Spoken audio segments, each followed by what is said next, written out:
L'immigration, c'est justement l'actualité politique du jour avec l'arrivée du projet de loi devant le Sénat.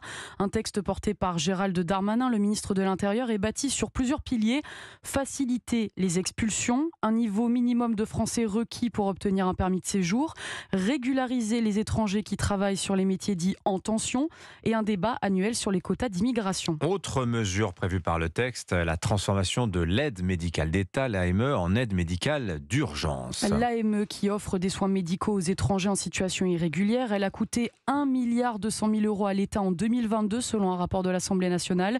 La droite trouve ça trop cher, elle veut donc réduire son champ d'action, Maya-Hélène Trémollet. Oui, puisque les Républicains souhaitent transformer l'aide médicale d'État en aide médicale d'urgence, l'AMU, la proposition vient de la députée LR Véronique Louwagie, qui s'alarme d'une hausse des bénéficiaires de l'AME, hausse de 40% en 10 ans. Pour les personnes en situation irrégulière, il y a un panier de soins quasiment équivalent à ce qui existe au niveau des Français. La trajectoire va devenir insoutenable financièrement. Nous demandons une aide médicale d'urgence, à l'instar de ce qui se fait dans les pays voisins. Si le panier de soins est réduit, il y aura forcément des économies. Si à droite, l'AME fait l'unanimité contre elle, la position de la majorité reste vague. Le ministre de l'Intérieur, Gérald Darmanin, se dit favorable à l'AMU à titre personnel, tandis que le porte-parole du gouvernement, Olivier Véran, défend une mesure de santé publique.